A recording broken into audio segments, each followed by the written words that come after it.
to another episode, Middle Ground with JLE, L.L.C, where we treat you like family. That's the theme song, Detroit Love, from my first album, the JLE Experience.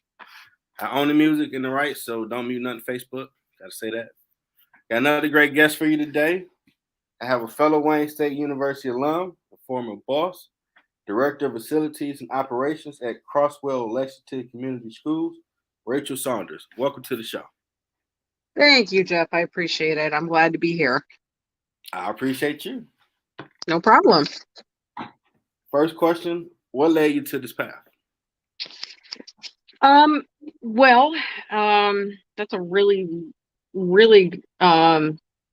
great question that I like to talk about often too, because I started off, I went to college and I thought I was going to want to jump into education. I come from a long line of educators. My mom is a teacher. My grandmother is a former principal.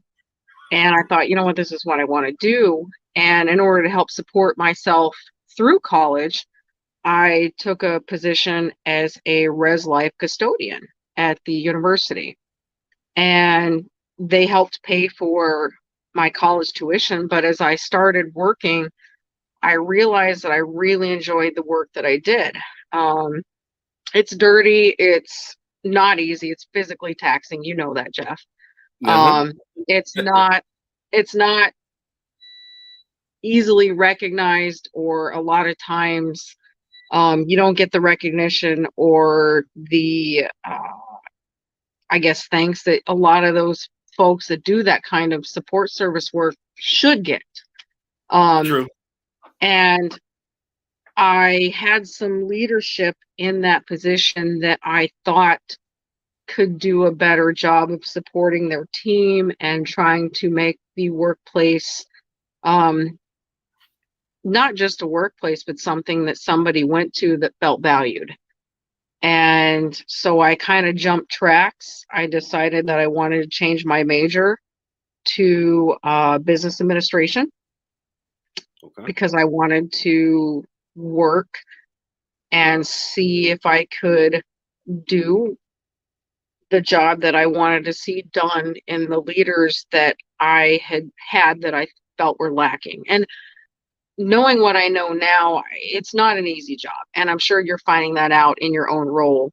It's not as easy. It's not as easy as you think it's gonna be. Oh my God. It's not like, no, it has its own set of challenges, but I really had a passion for the people that I worked with that were my fellow custodians. And I wanted to try to make them feel as though they mattered more than they thought that they did, because there was a lot of negativity amongst themselves.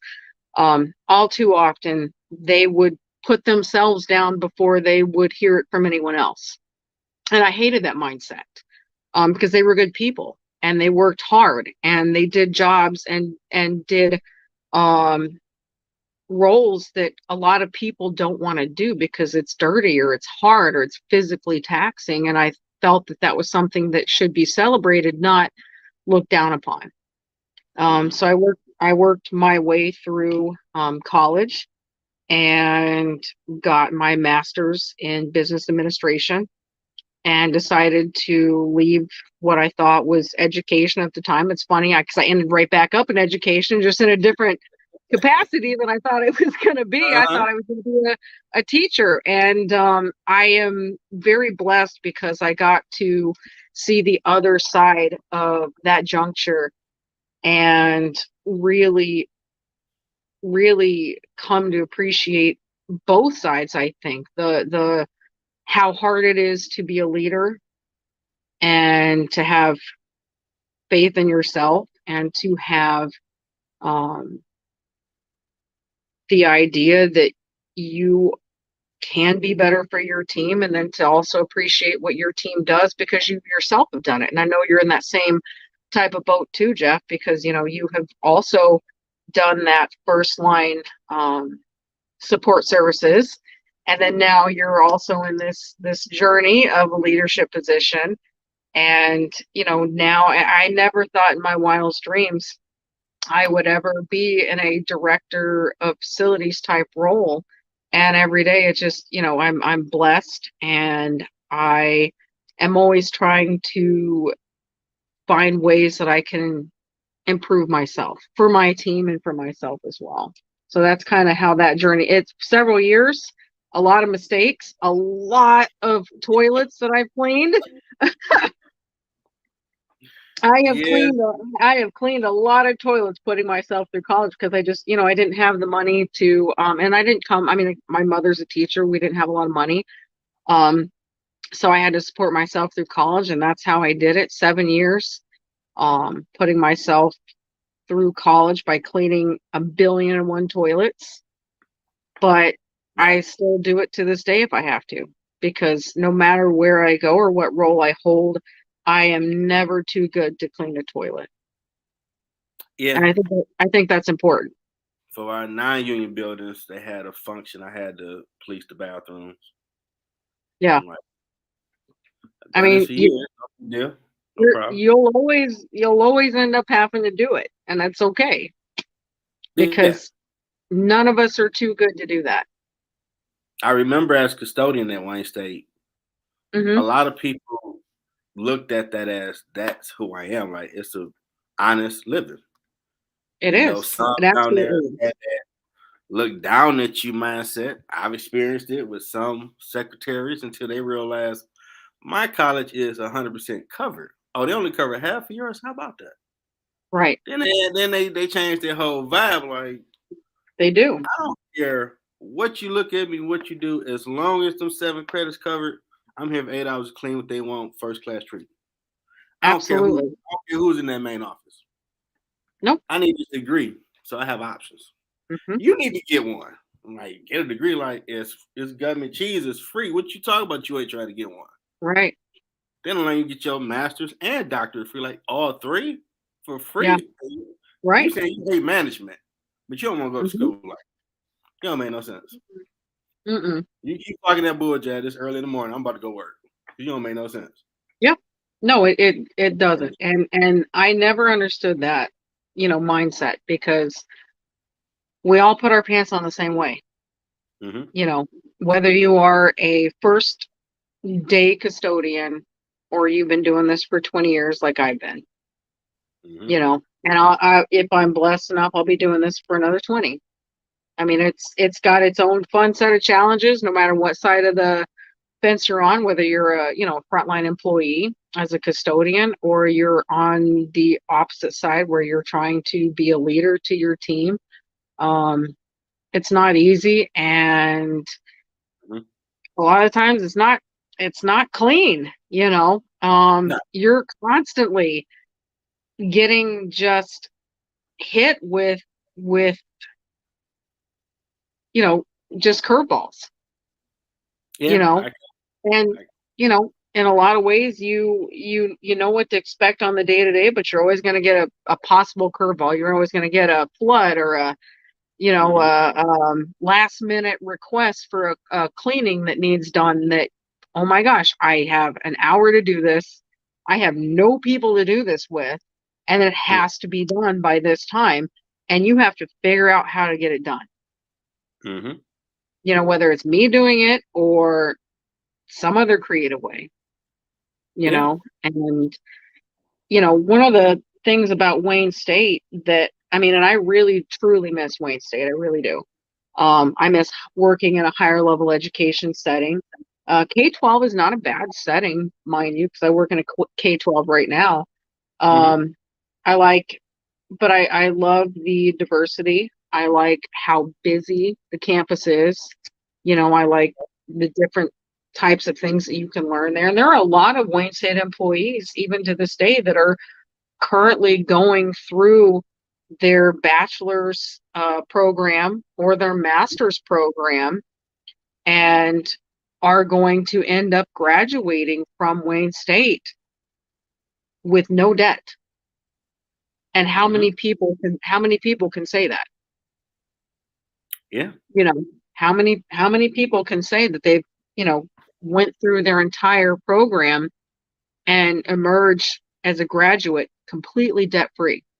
and can enter the workforce, and not have any student loans to pay back.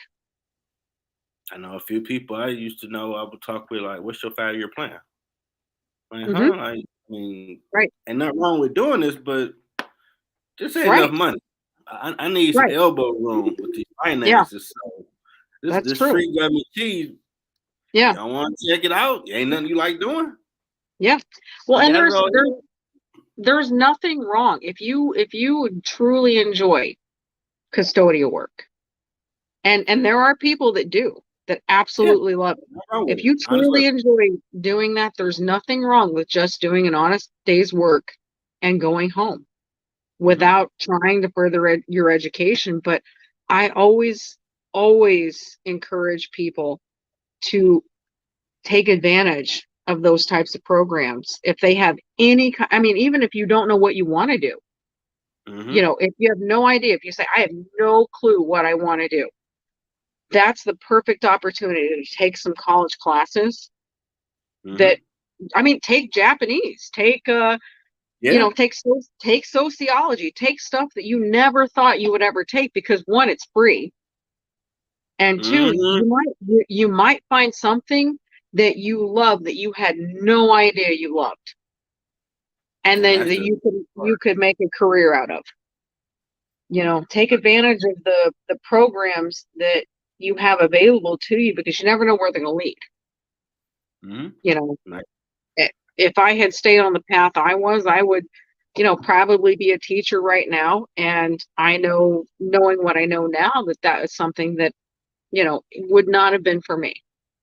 But had I okay. not taken advantage of those programs when I was going to college as a custodian, I had no idea that I would have wanted to become anybody in a business administration role. No clue.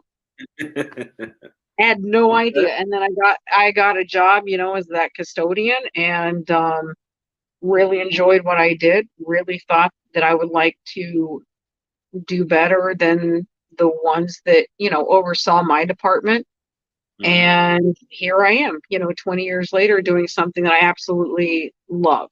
And I've been doing this for so many years, and there's not a day that goes by that I don't just appreciate and feel absolutely blessed for the role that I have and the people that I got to work with from the bottom all the way here.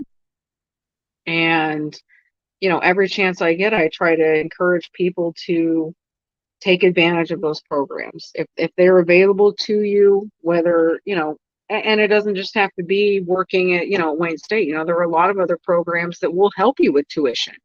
You could, working at McDonald's, they offer Yeah, tuition reimbursement. So if you're working at McDonald's as an employee, take advantage of those programs, because you never know what you might get into that you absolutely love and enjoy. that's true. You and Dave did bring a different culture from some previous leaders who Mhm. kind of put their foot on people's throat approach, and that really bogged a lot of people down. Like, we ain't never appreciated. Like, Yeah, you don't do it for the person that's in office. You do it for you, and God's watching. He gave you an opportunity to feed your family. So don't just look at correct. you need it. Thank you. It's awesome if you get it, but Right. for your own work ethic should be your goal, because you never know who's going to be your boss. They could be a jerk. They could be a good person. That's It's a true. privilege You know, one. you know. yeah. I mean, and Dave was such a good example. Um, I talk to Dave, every few months or so, just kind of check in. Hmm. And, he really is a great example. And for those of you who don't know Dave that might be listening or anything like that, he was the director of the custodial department a few years ago. Um, and he was the director, I think, for, a couple years or so total. Hmm. But he really was a very personable person who really put his employees first. And, you know, I have had, I mean, I can count on one hand probably how many directors in my career I've seen do that. Because, like you had said, a lot of them, put their boot on someone's neck. Mm-hmm.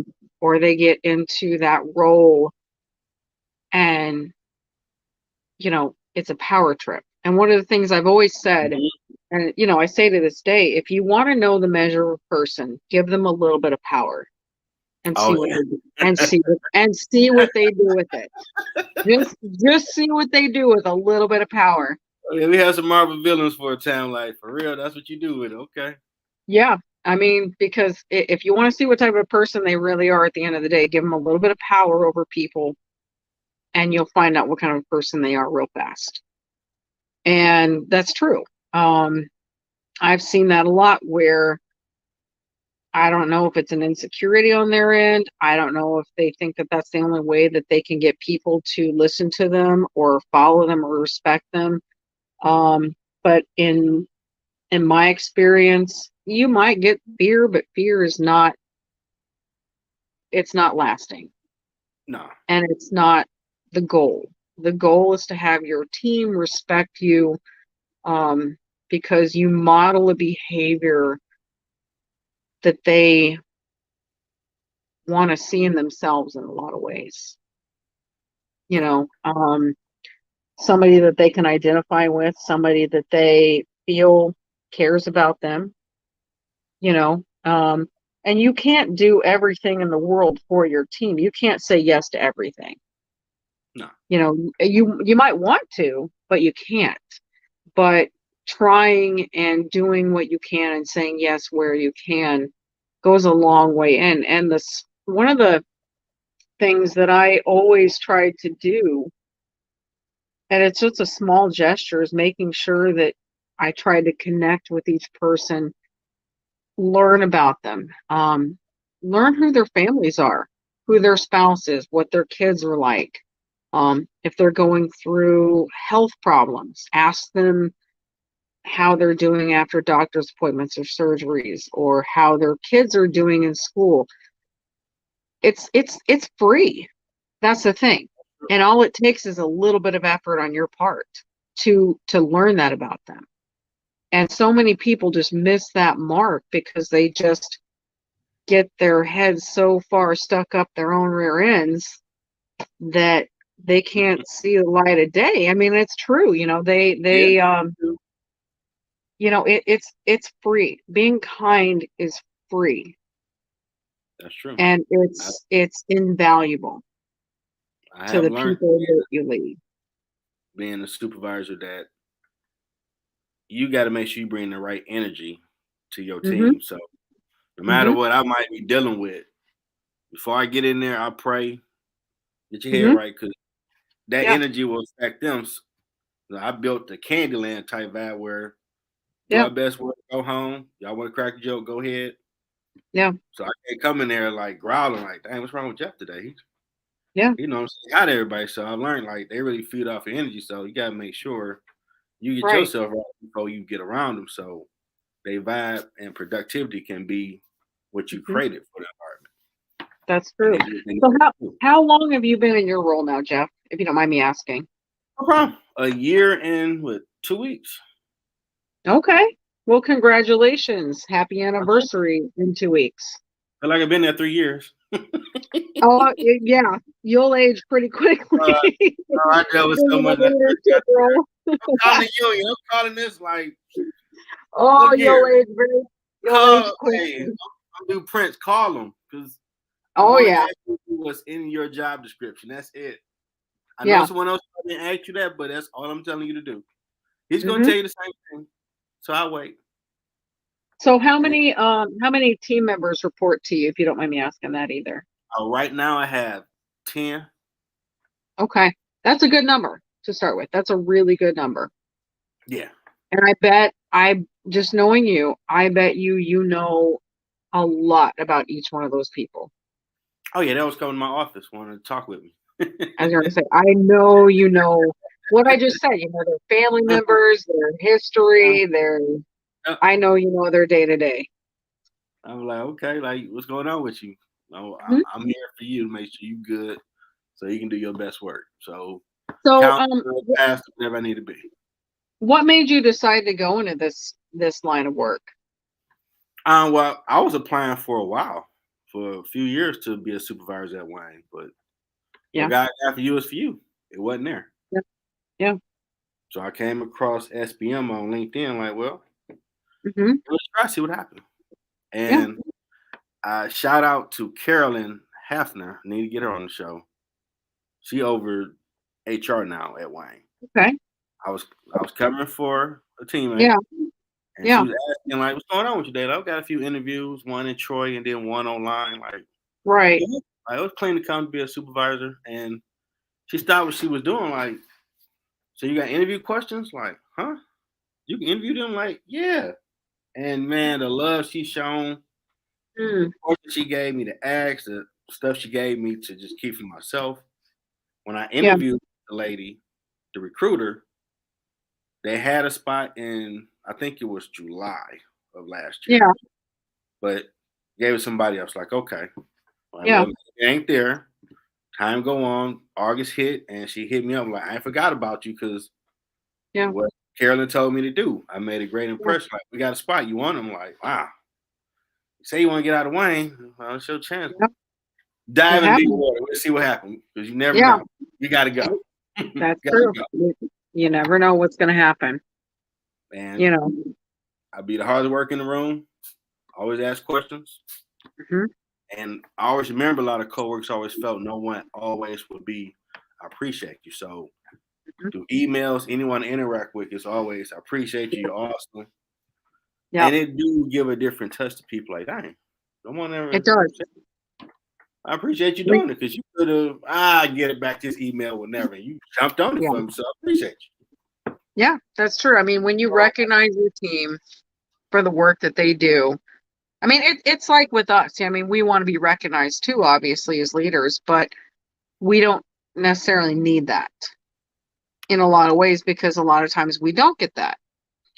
But you need to build that rapport with your team members because they get kicked a lot, and they do, you know, and that is the sad truth of it. No matter, and in whether you're in a K-12 or a higher level ed or a healthcare or commercial or private cleaning entity, Mhm, they feel overlooked and unappreciated. And so a lot of the times their appreciation comes from their first supervisors, which would be you, me, whomever. mhm, Um, and you have to acknowledge that they are willing to come in every day and kill themselves, literally, to make sure that other people are taken care of because it's a support services role. They support the mhm, the company or the educational sphere or whatever it is that they're coming in and doing, the hospital, whatever, because they're just as much a part of that team as anyone else. At Wayne, they were just as much a part of the success of the student as the professors were. Because if mhm, you walk into a classroom and it's dirty or it's unclean, it's a distraction mhm, at the very minimum. And two, it's unhealthy at the very mhm, most. They come in and if their classrooms or their bathrooms are not cleaned or disinfected, if they get sick, they're not able to attend class or do as well on tests or quizzes or whatever as they might, otherwise do. And that directly affects their success in education as much as a professor or as much as any person on that campus does.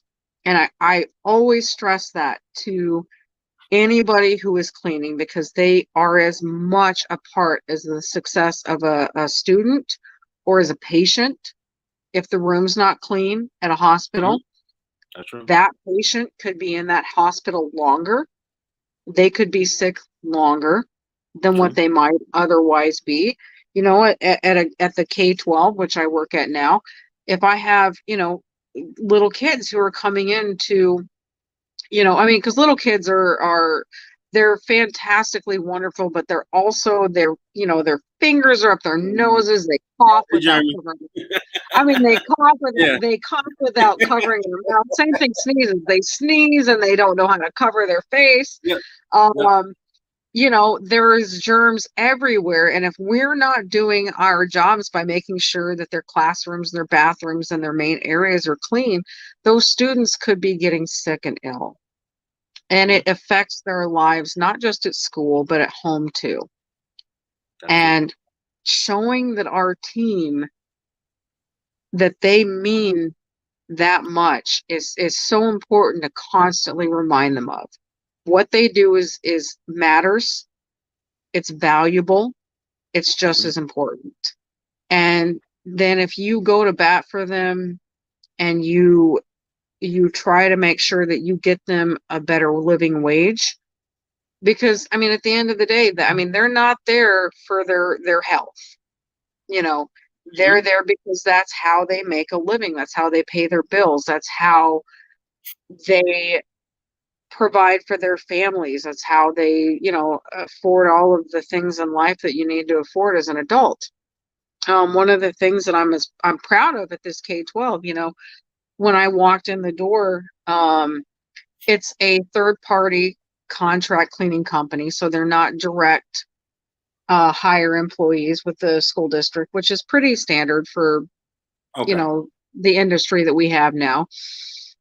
But one of the things that I had heard when I walked in, I said, you know, one of the things I did at Wayne too was, you know, I started the CEC, which was the Custodial Engagement Committee Mhm. that I think is still ongoing now. Yeah. I think Um, still doing. right. I wanted them to come together voluntarily and tell me what they wanted to see improved, what they wanted to see, how they wanted to be rewarded. Because I didn't want to come in there and tell them, okay, this is what I'm going to do to show you that you're valued and acknowledged. Okay, that's fine. But I wanted feedback. I wanted them to tell me how they wanted to be shown acknowledgement and value. And I wanted them to tell me what they wanted to see improve. And so I started, you know, doing the same thing at Cross-well-Lexington. And, you know, one of the things that they kept mentioning was, you know, our pay rate. And their pay rate was not awful, but it wasn't great. Okay.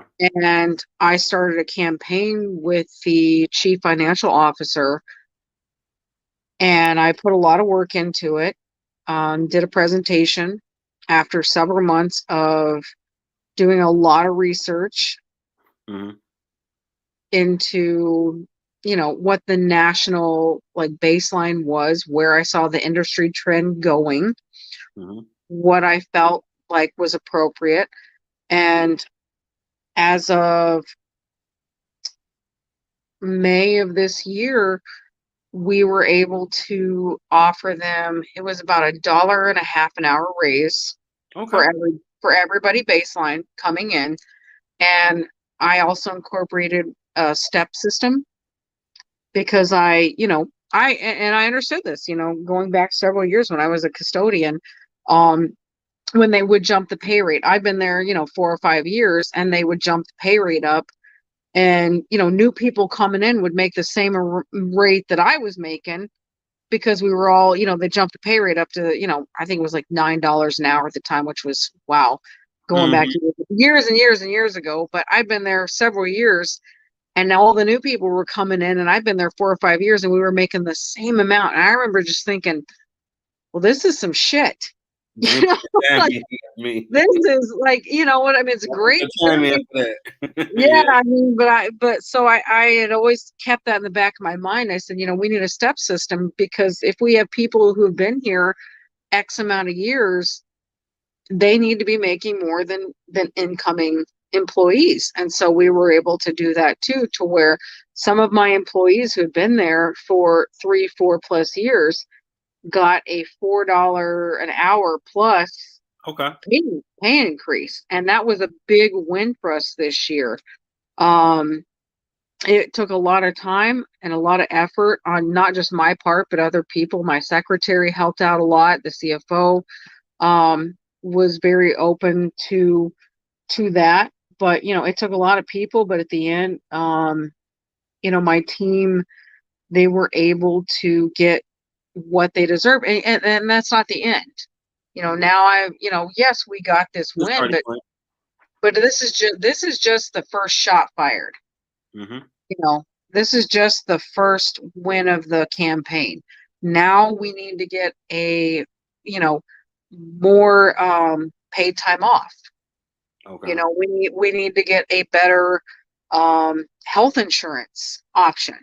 There are a lot of other things that we can do to make this better, because honestly, if you can give 1,000,000,001 pizza parties, Nah, but not the money. but but money talks, and Mm-hmm. and paid time off talks, and Mm-hmm. showing that you care about your team more than another pizza party is important. Not that pizza parties are not important, they are. Mm-hmm. um but you can't just stop at that. Yeah, Robin Wilson, family friend of the show, says I agree. This really helps to build authentic relationship, and Hmm. that's true. Shout out to her for the U of M thing I saw that she did. It's pretty awesome. Keep doing your thing. I know. Fantastic. I know. With my group, I call them 18, Hmm. and they always tell me like, for you, we got you covered. But we had so many different supervisors where they Yeah. such we ain't gonna go hard like that. But for you, Jay, Hmm. you ain't gonna hear no bullshit about this ain't done. People Yeah. upset. We're gonna make sure you good, and in Hmm. return, I make sure they good. And you build those type of bridges, Hmm. you have Candyland, as I call it. Yeah. Now, Yeah. next question: what are your responsibilities as director, operation facilities? Oh Lord. Um in this role, everything. The health and safety of every student and staff member in that district. Okay. You know, um, I am responsible. When I was at Wayne, I was responsible for the custodial aspect, Mm-hmm. which was a monster in itself because of how large Wayne was or is. Out at Cross-Lex, which is a smaller, obviously smaller campus. It's K-12. We've got about 2,000 plus students, so there's a good amount of students there. But I oversee the maintenance, grounds, custodial, real estate, and any construction management for the district. So that is a very big umbrella. And as I'm sure you found out already, um, if nobody knows who to go to with this problem, it somehow falls in our laps. You know, Mm-hmm. for an example, I got a email the other day, well, a couple weeks ago or so, that said we have a bat in the going down the hallway at the middle school. Okay.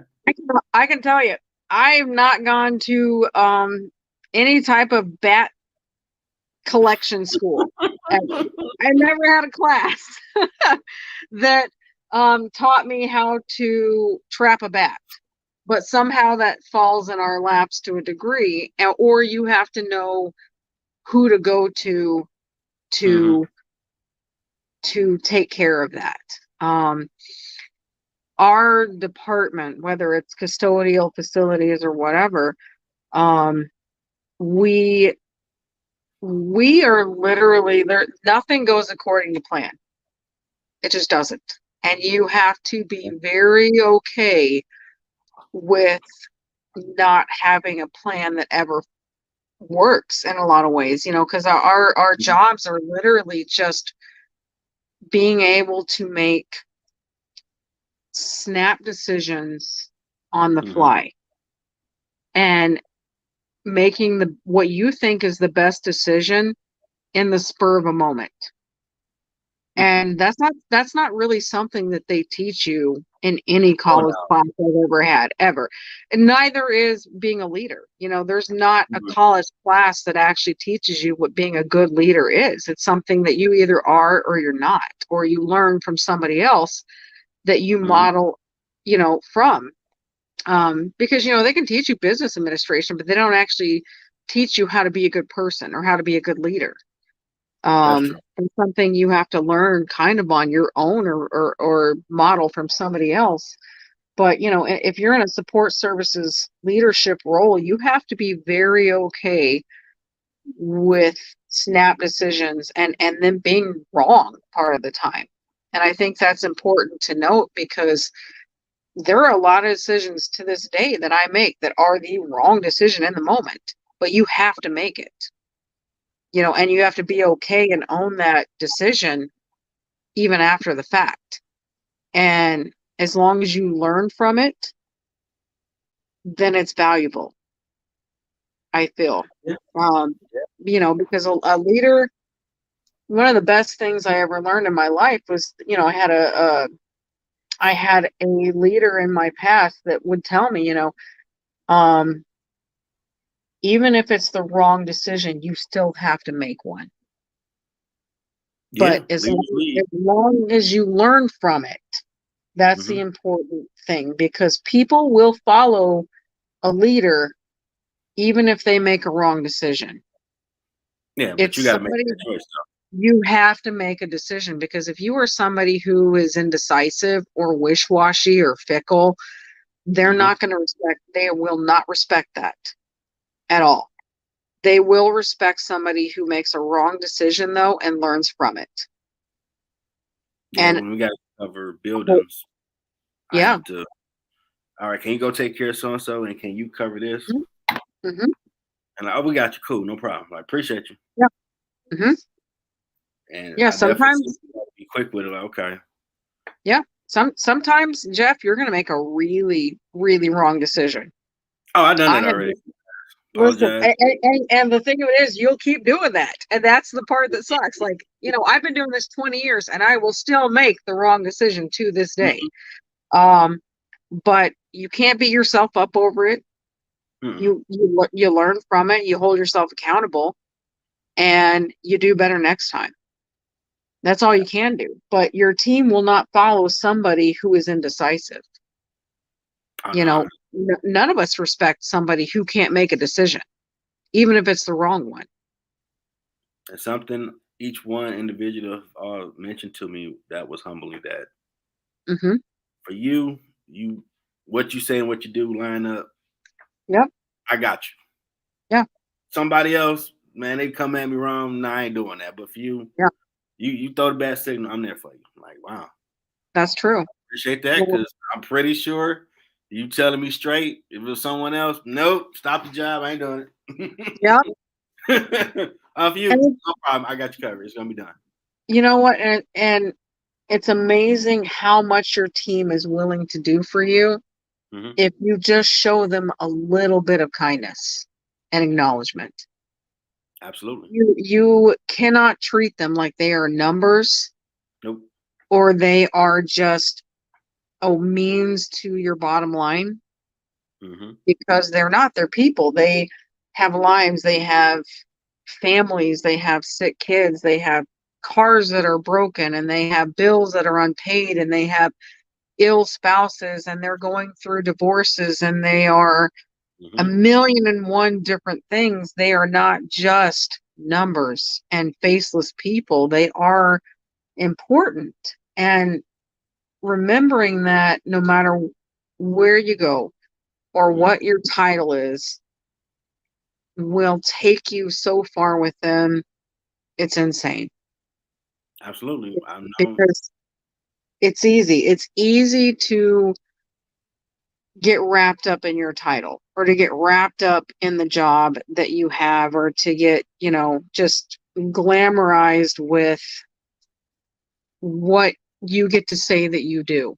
And it's easy to forget the people that got you there, or the fact that you cleaned a million toilets to get there. Hmm. But you stay humble. More than anything, be humble. That's true. I try to make sure if they come to me with a situation, I'm only focused on that until they're satisfied with the result. Yeah. So they can see when you come to me, what Yep. your situation is important, and let me jump on that now and make Hmm. sure you good, this the way you Yeah. want it. Want me to do something else with it? Yeah. They appreciate that. Like, okay, you didn't. Oh, I forgot. No, you came to me, so all that can wait. Let's make sure you good. Yeah. Whatever it is. Then I go back to doing ABCD. Yep. So I can't do it Yep. without it. That's true. That's absolutely true. Now, how has Wayne prepared you for this role? You know, with Wayne, Wayne was actually really great. Prior to going into Wayne State as a custodial associate director, I worked at Missouri State University in the same type of capacity or role. And what I loved about Wayne that I didn't have at Missouri State was the culture and the diversity. I absolutely loved it. I loved getting to learn the different types of people that worked there, that went there as students. Um, and at Wayne, it I had so many curveballs at Wayne in a good way, in a good way. Hey, man. That honestly, working at Missouri State University and at Wayne State both prepared me for a K-12 Okay. director's role. Because, at Cross-Lex, it's a more rural, you know, uh, um, type of a educational environment. It's very secular in terms of the culture and the diversity. It's really not as prominent as it was at Wayne and Missouri State. Mm-hmm. It's predominantly just one type of sector of people, and there's Mm-hmm. nothing wrong with that. It's just a very rural community, very close knit, you know, uh, families, have been friends for generations. Their grandparents know each other, and walking into that as somebody who was completely new and not from the area was jarring to a degree, because I came from Wayne, who you can meet a new person every single day. You could go to a new restaurant every single day and never go to the same one twice. But at Wayne State was so good in helping to prepare me for just nothing rattles me at Crosslex, or really, I think anywhere else, because it's Yeah. so funny. Well, I'll tell you a story about about Dave and I. Um, my first week at Wayne State, mind you, and I'm coming from Missouri State University, which was about the same size as Wayne State, but it was in a posh type of area of Springfield, Missouri. It was Mm-hmm. a lot of rich, mostly Caucasian kids. It really wasn't, you know, crazy or whatever as far as I understood until I actually got there. And then that was its own bit of craziness, because those kids were nuts. Um, those those kids were crazy. So I'll tell you a Missouri State story too. But at Wayne State, my first week there, Dave and I were in the car and we were driving around the campus. And he was kind of showing me all the buildings and whatnot.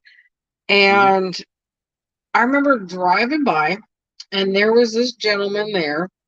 I didn't know, I was on Woodward, and it was in a construction area, and he was completely naked as a jaybird, just just gyratingly dancing against a fence. And I remember seeing that, and I looked at Dave, and he saw it, and he just started laughing his ass off, right? Because it's just Yeah. Dave, right? And that's just what Yeah. Dave did. Yeah. And I looked back at him, and I didn't say anything, and he said, "Welcome to Wayne." Yep. And Yep. I said, "All right, okay." And I mean, it was so funny because it was the middle of the day. It was, because we worked day shift. It was Mhm. 11 o'clock in the morning, and this gentleman was just literally naked as a jaybird, just right on Woodward. I'm sure that the cops Yeah. have been called. I don't even know. Um, but I Yeah. just remember thinking, okie dokie. And it it takes a lot at this point to rattle me. Just to just completely, throw me off my kilter because of instances like that where it's just so I can crazy, I can flip Um, Wayne State and change the names. I'm telling you what, Like this is all true, but the names are gonna be different.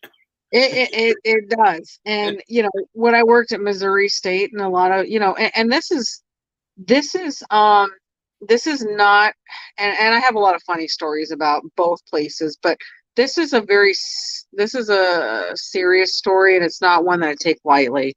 Mhm. Um, and it's something that has stuck with me 17 years later.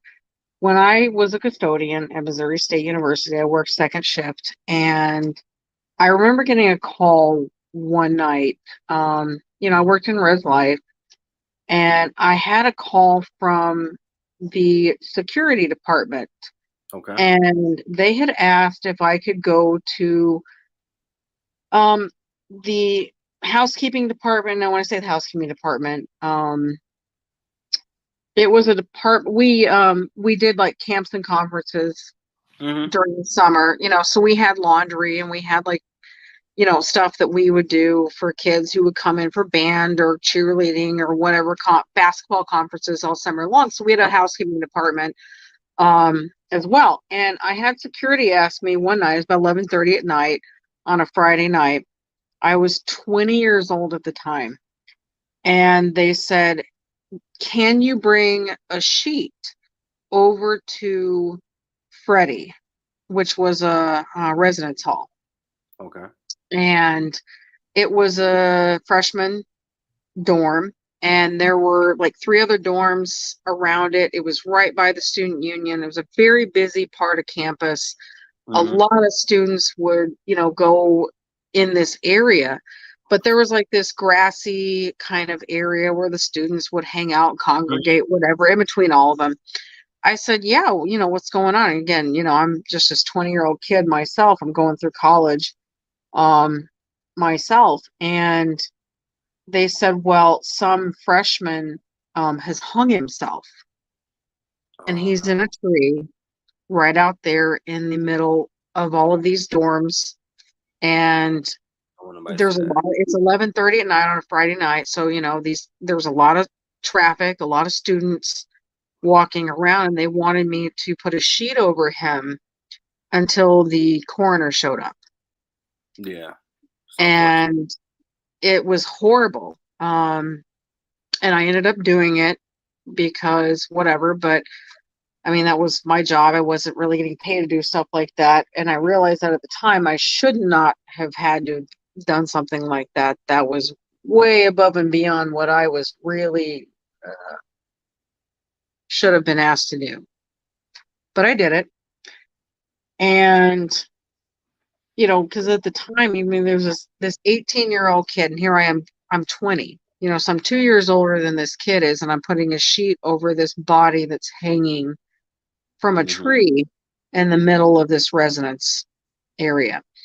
And when I encounter things now to this day, and for years since, and I have people who are on my team or people who are my colleagues, and they are, frazzled or freaking out about stuff, I will think to myself, at least it's not a dead body, no matter what this is. Because Mhm. on to this day, 17 years later, because I'm 37 now, that was the hardest thing I've ever had to do in my career, was to put a sheet over an 18-year-old kid who decided that his life was not worth continuing on. And it's heartbreaking to this day. I will never forget that the whole rest of my life. And no matter what I do, whether it's, a flood or Mm-hmm. An administrator last minute asking for something to get done, or it's, a broken water pipe, or it's a frozen pipe, or it's a whatever it is, it's not that.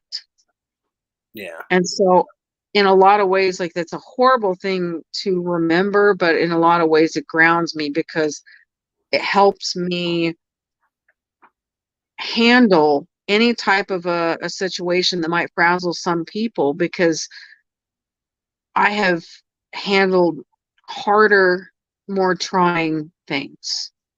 Yeah. When the professor was murdered at Wayne State, I was on a Oh project. yeah.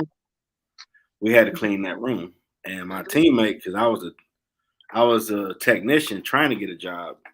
They were like, "We're not Right. cleaning that room." Like, what you mean they? Because Right. we were getting lunch and we heard sirens. Like, Yeah. what's going on? Then we find Yeah. out that happened. Like, oh no, that's horrible. Doing Yeah. final, and they didn't want to do it. I'm like, Hmm. yeah, I'm trying to get a job. I'm trying to get an education because I know it's free. So Right. I'm stuck. But majority rules. Yeah. They got all the stuff out, the old carpet. We just want you just to do the carpet that they're going to put down. Like, okay. Yeah. But it was eerie to be in that room knowing it happened during finals that week, and that Saturday we was in that room. So my brother, Yeah. he was a custodian. He had just left his floor when the guy was coming out the elevator. Like, dang, I was Right. set on being there, and it had a lot of people shook when that happened. Like, Hmm. you never heard of that. Like, Yeah. doing finals, he did this. What the world? Yeah. You never know what And you see at the university. that'll be something that sticks with you too, Jeff. You'll not forget that anytime soon. Nah, You know, things like that, they stick with you. the whole vibe And just weird. Like, dang, this yeah. dude murdered in this room. We're Yeah. cleaning. And a lot of times you'll go back to that and you'll think, you know what? When I have a hard day, when I have had a parent or a student or the superintendent who, has said something that rattles me, I'll go right back to that and think, you know what? At least I'm not covering up a dead 18-year-old kid, Mm-hmm. And which that was horrible. to the, right to this day is the worst thing I've ever had to do for any job anywhere. I've had bad days, don't mind. I mean, I've had Mhm. bad work days, Yeah, but that's none of them have ever come close to that. And yeah. so, things like that, they ground you, and so, again, that's kind of a somber thing, and yours is too, but those type of experiences, they prepare you for the roles that you go forward with and take, you know. Mm-hmm. I would It's tell people true. mental health going forward. Like, you all right? You good? Hmm. Chilling. Hmm. Don't need no problems, man. For sure. For Not sure. like that. Especially people that would be like, I hate this place. Like, hey, whoa, whoa. Yep. What's Yep. up? Talk to me. You all right? Yeah. I'm all right. Are you sure? Because the way you talking, they can Hmm. lead to you coming back, and it's a big problem. Right. Don't need to happen. Yeah. It ain't that bad. No, You it can can, walk, every talk, and provide for yourself. everything has a solution. Mm-hmm. Now, maybe, and that might not be the right one, but it's a solution. Mm-hmm. Absolutely. So that would probably be your biggest challenge then. Yeah. I would think. What would be your biggest impact so far? I would say, one of the things that led me to decide, that I would like to try to do this better. Um, One of the biggest impacts I had was when I worked at Missouri State University. I had an associate director of Res Life who, um, I would have loved to have seen do things differently. And now I go Okay. back, and at the time in my, career, I was about 6 years in working as a custodian. I had never been written up, never had been reprimanded or had any kind of issue at all. I worked on a floor that was because they tried to pair in Res Life, they tried to pair genders with whatever type of floor it was. If it was a male floor, they tried to put a male custodian. Female floor, female custodian, just to make everyone feel comfortable, I think.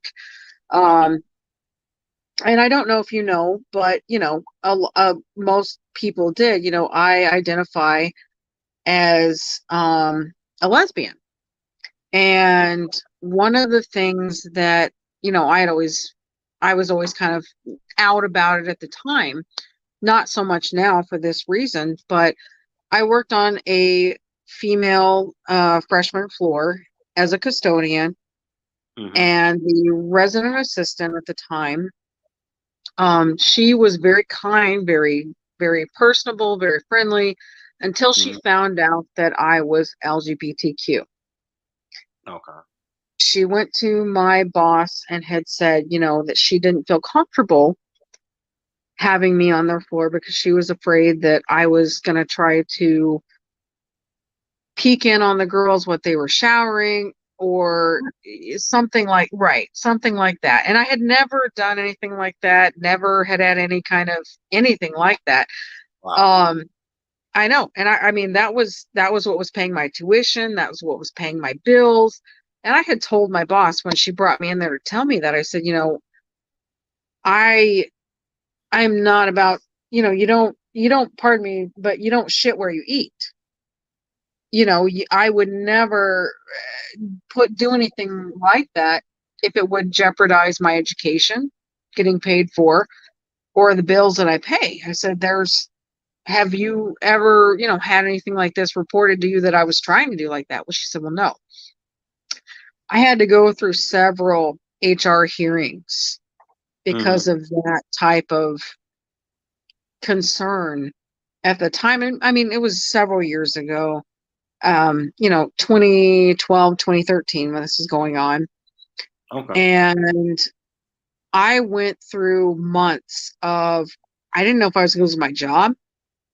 I didn't know if I was going to lose my tuition education because I couldn't afford it, on what I was making. My family couldn't afford it. So it was potentially jeopardizing my education, my ability to get a degree at the time.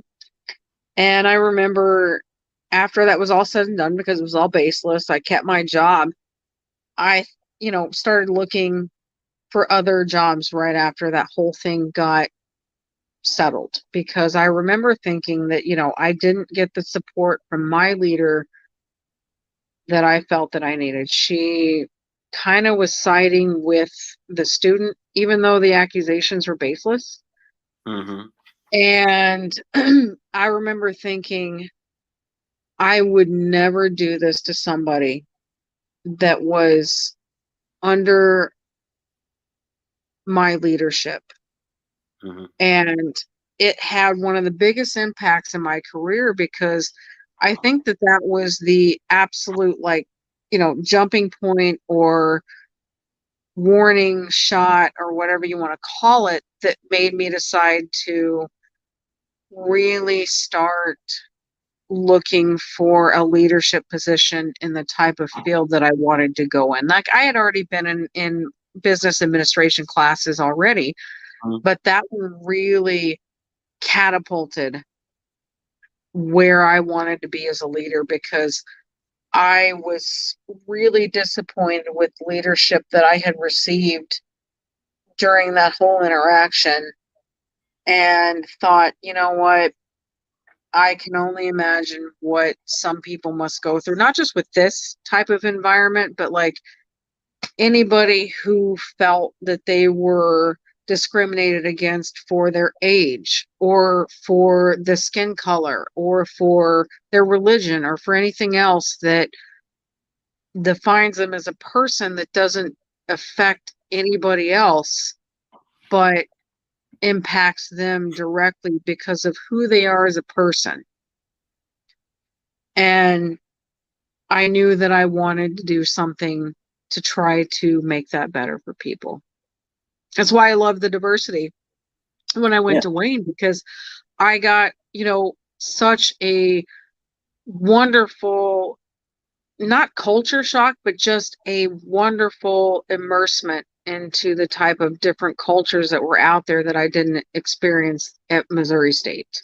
Now, unfortunately, the downside of Wayne State, even though I had my Wayne State green uniform on, if Mhm. I got the elevator with white women or other coach women, you will see them Yeah, grab their purse and move to the yeah, side, walk through Gullah Mall, they'll lean over like it's sad you bound to stereotype that I'm just a threat. You don't even know. that's horrible.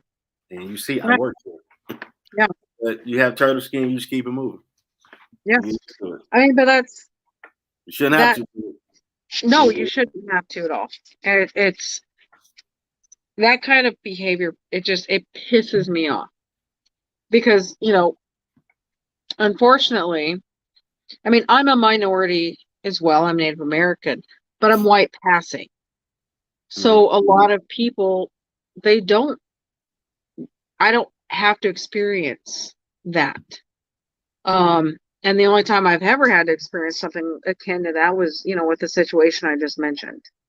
Mhm. And, you know, I, I cannot wrap my head around that. I really can't because I have known a lot of people who were very well off and very Caucasian who were the biggest assholes. And not to say that people like that are, Yeah, but not already.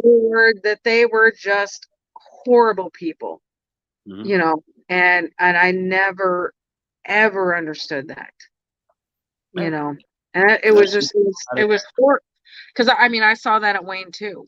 I would see that in not necessarily anything that I saw myself, because if I ever saw that myself, I would have.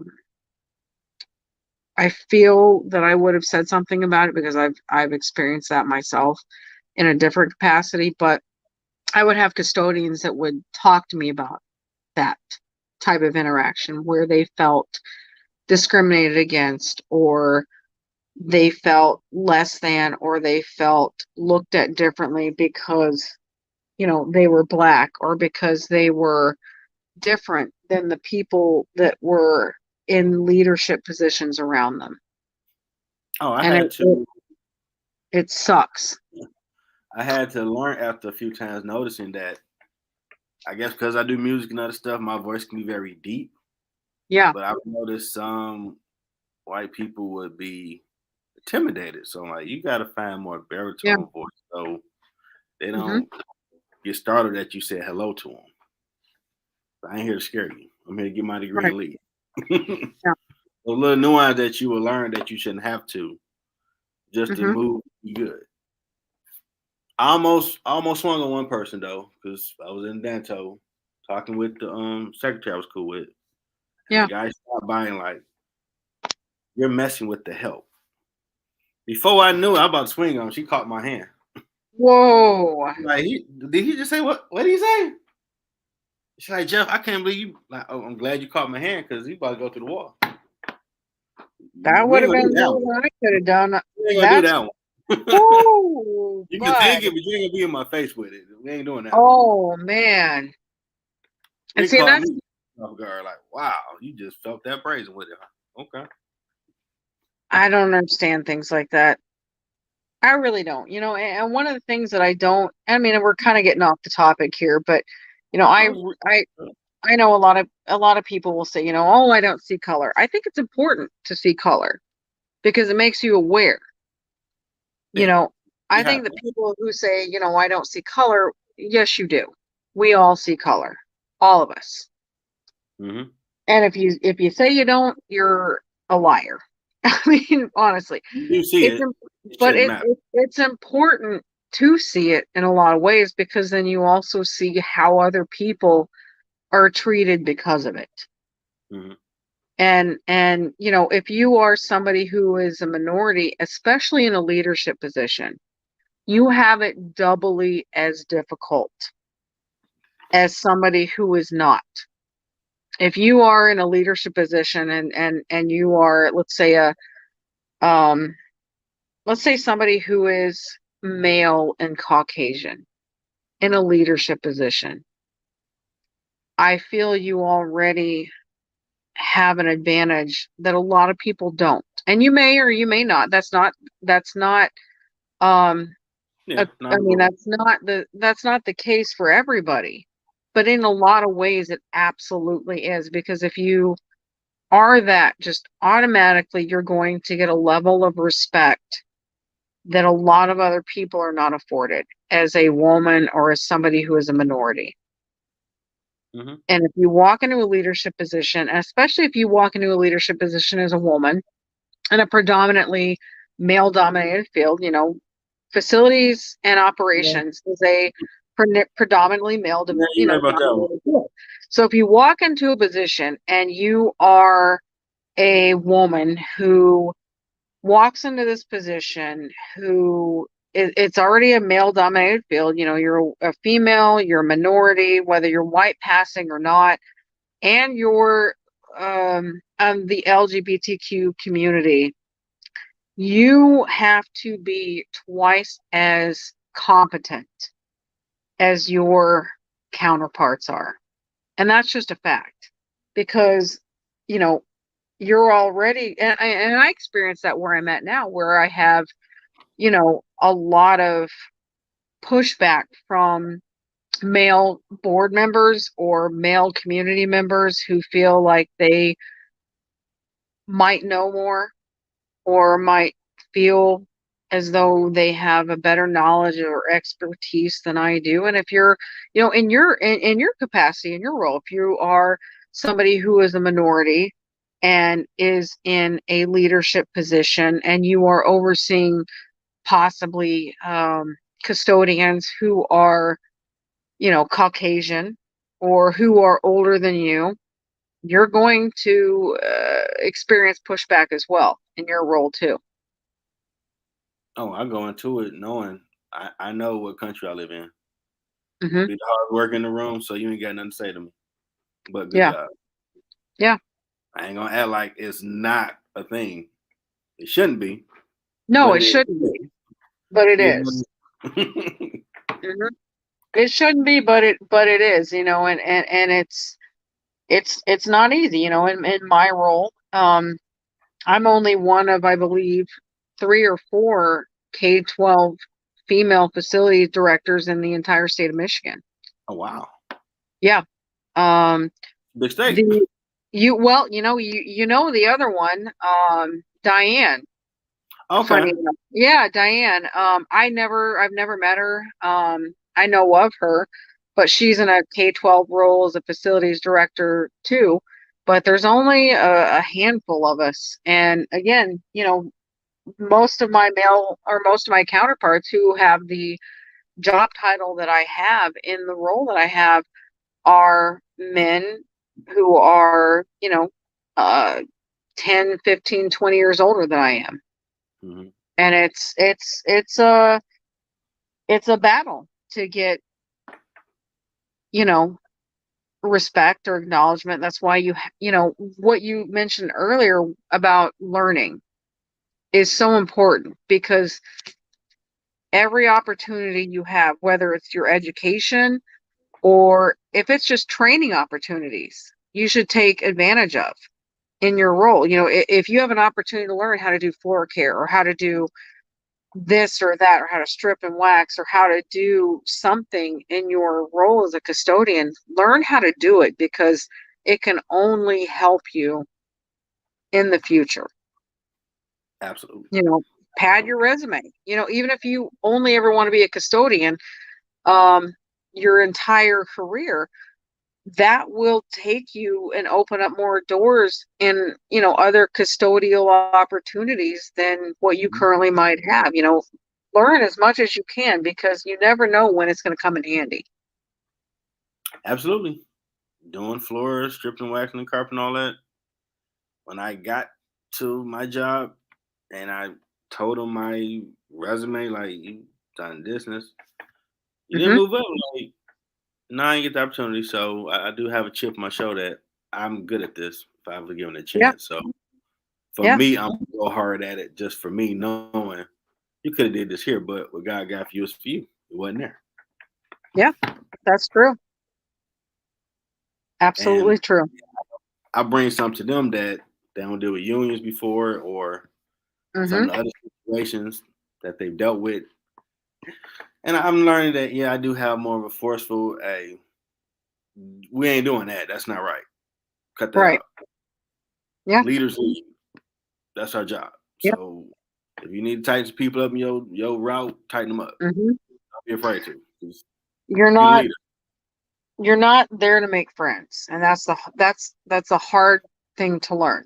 That you can't be best friends with your team as much as you might like them. You can't. That's Nah. why as a rule, I don't hang out with my employees outside of work. Mhm, I also don't add them, and this is just my personal thing. I also don't add them to my Facebook or any mhm, social media, unless they're, an ex-employee, in which case I make an exception there. But you're not there to be their friend. They have to respect you as a leader, and it's a very lonely role. It yeah. really is, because I mean, you have your other lateral administrators that you might, share a title with, but you cannot be best friends with your team, because then you fall into this You playing fair. possibility that you could fall into this possibility, yeah, that you could be shown to have favoritism.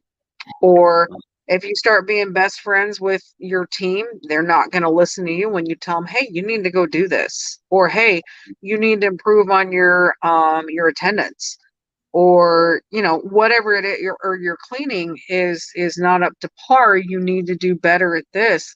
They're not Mhm. going to respect you, Yeah. Be fair but and firm. that's not their fault. If you have done that and put yourself in this buddy buddy role, that's not their fault if they don't respect you. That's yours, Mhm. you know. Um, and like I said, it's a very lonely job, Yeah. but it's rewarding because you're taking care of your customer and you're taking care of your team. So it does have its rewards, but if you're going into a leadership position in a support services role, you have to be very okay with being lonely in a lot of ways. Yeah. So you It's got to be definitely. you got to be a very strong person. You do. It's not for Yes. everybody. That's not to say that, it makes you a less of a person if you can't do it. It's not for everybody. Um, but it's rewarding for those that can stick it out. Yeah. I look at this as more of a breeding ground to help me keep building my company, what Hmm. I'm doing on now. Yeah. And as I mean, long as you're fair and firm and treat people with respect, what you need to learn from, you will get from it. Because I do know some people that may have done that already and yeah. have some challenges ahead. Because Yeah. you gotta lead. Leaders lead. You have, you have to, and you don't have to be, Be cool, but when I tell you yeah, I need A, I need yeah, A. Thank you. yes. Yeah. Yeah. And that's a really hard, again, that's something they don't teach you in any college course, or something. It is the ability to balance empathy with accountability. Hmm. And that's really important, to be able to show empathy to your team, like I said, because they are people, they have lives, they have problems, and Hmm. you're supposed to care about them, but you also have to hold them accountable to the job that they're doing Hmm. at the same time. And there's gray areas everywhere. And one of the things that I had to learn, um, in my role or my capacity, was the gray areas. Before I took my first position, I was a very black and white person. You were either on time to work or you weren't. There was no in between. You were either there or you weren't, right? Um, and a Yeah. good example I use of this is I had a housekeeper at the St. Joe's Hospital in Pontiac, Hmm. and I had already had to have a conversation with her, because I always have a conversation with people before I ever go to a disciplinary action about something. I had Okay. to have a conversation with her about being on her cell phone while she was on the floor. Hmm. And I went up there after I had this conversation with her and I said, I was looking for her. She was on her phone in the break room. And I was like, okay, now I have to write you up, right? Because I've already had this conversation with you. I've already told you, that the next time you do this, it's going to be a write up. And I have to follow through with this or you're not going to respect me. So I called her down, had the write up already ready to go, was ready to give it to her. And I asked her about this incident. I said, on this date or whatever, I went upstairs. I saw you on your phone in the break room. Um, that's why you're down here. And she started getting upset. And I didn't understand that initially, but she had told me that her daughter had been in a car accident that day Okay. and that she had been staying off of her phone, that I could ask any of the nurses at the desk, I could ask the other housekeeper, and Hmm. they would tell me that she had been staying off of her phone, but that her daughter had called her repeatedly and had said she was in a car accident. And she had taken the call off the floor to make sure that her daughter was okay. Hmm. And I did not end up giving her that write up that day for that reason. Hmm. Because again, that's where I started to learn there are gray areas and you do have to have empathy for your team. And I said, I'm not going to give you a write up. I'm very sorry that happened. I hope your daughter's okay. But next time this happens, you have to tell me about it so that I know what's going on. So next time, if you have something that's an emergency or that you have to take a call for like this, you still have to tell me about it. That way Hmm. I know, and that way I know, and I'm not giving you a write up for your daughter being in a car accident. And whether her daughter was in a car accident or not, who knows? But I would like to think that most people would not just Yeah, make that one up. make that one up Hmm. just to get out of a write up. So I did not issue that write up to her.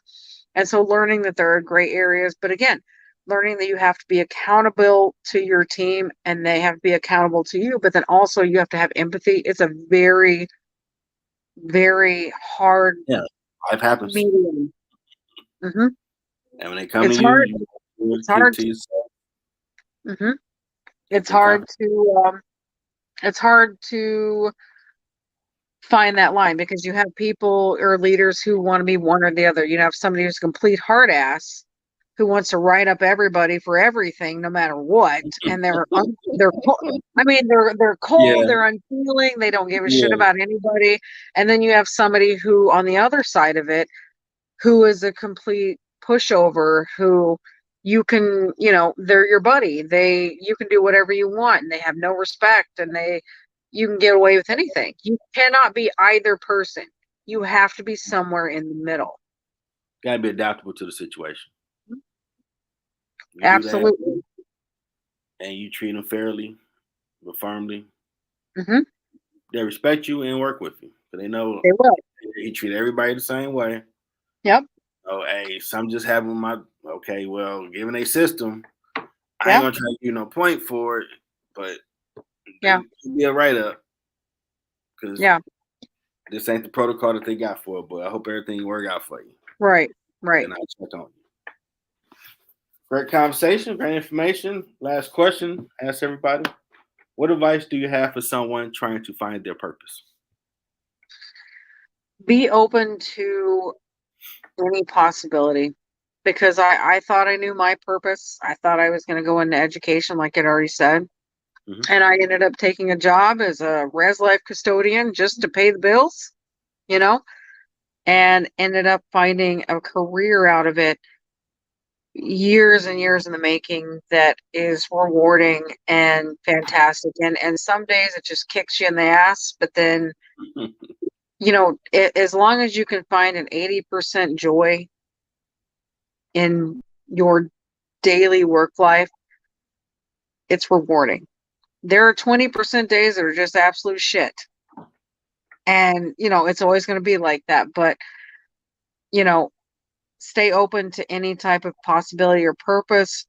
take any type of opportunity that you can, whether it's additional training or educational opportunities, or if it's just applying for a different role in the organization that you're already in. If you're a custodian and you've always wanted to be a grounds person or wondered what that was like, apply for that role. Or if you wanted to be a grounds person and you wanted to apply for a maintenance position, apply for it.